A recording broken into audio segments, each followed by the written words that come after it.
Death by elephant. In Southeast Asia, elephants were trained to crush, dismember, or torture unlikely captives in public executions, in which death could either be prolonged or quick. In this photo, the elephant as executioner efficiently executing in India, recorded by a French traveler in 1871. This form of punishment derives from the part of the elephant's gentleness as domesticated beast of burden, its nature used here perversely to crush a human skull.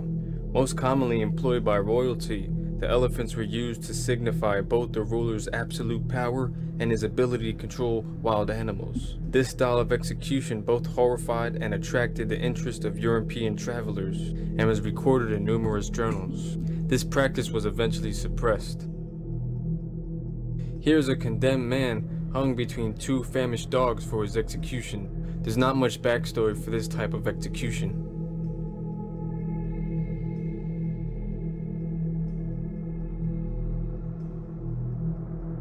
The ducking stool was a punishment as a way of keeping women in line. Its predecessor was the cuck stool. The name derives from cack, meaning excrement, as it was designed to provide the utmost humiliation.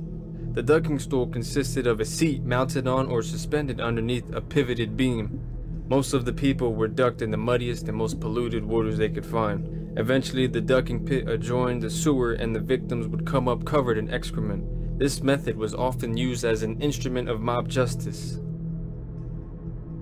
Another instance of water torture by drowning. Here, a man from Turkestan in Central Asia, he must wait in suspense for the tide to come and drown him in the ocean sea.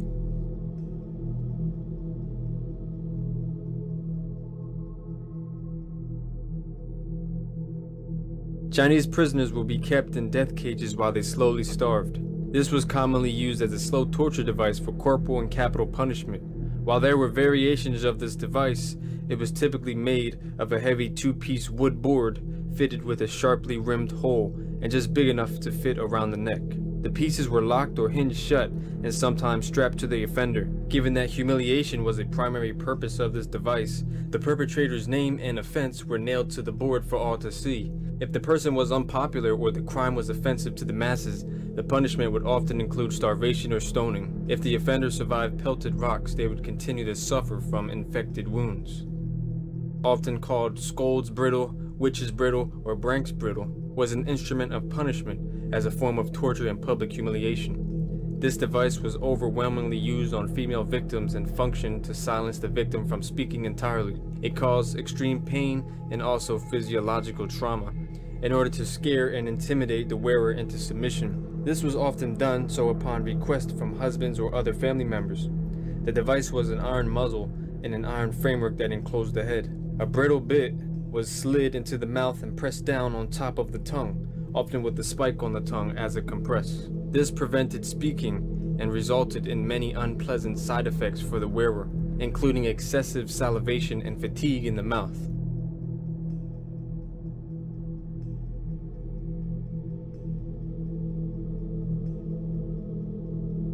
The iron chair was a torture device that was added to dungeons in the Middle Ages. The iron chair has many different variations depending on its location, but they all consisted of 500 to 1500 spikes covering the whole chair, with a hole in the seat for fire or coal to be placed directly underneath.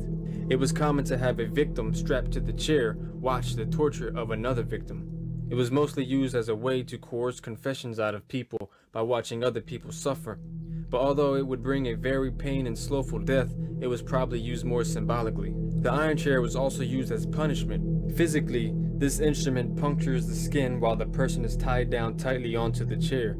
If they did not cooperate, the person gets tied down tighter, digging the spikes even deeper into their flesh. This technique did not necessarily cause death itself.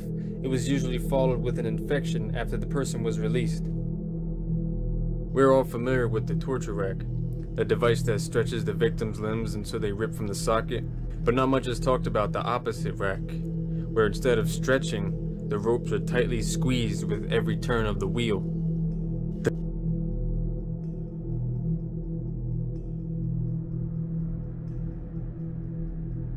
The victim is tied to a table where an incision is made to his abdomen wide enough for the torturer's hand to fit inside.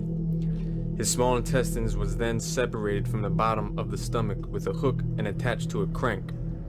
Slowly, the crank would turn, pulling the intestine out inch by inch. The victim and those witnessing the torture would see anywhere between 9 to 18 feet of intestine collected around the shaft of the crank. This device was used to gather information from criminals, though no one ever survived the crank. The victims would always die from a combination of extreme pain and blood loss. The spiked chariot wheels make mincemeat of victims in the 18th century execution with little to no backstory.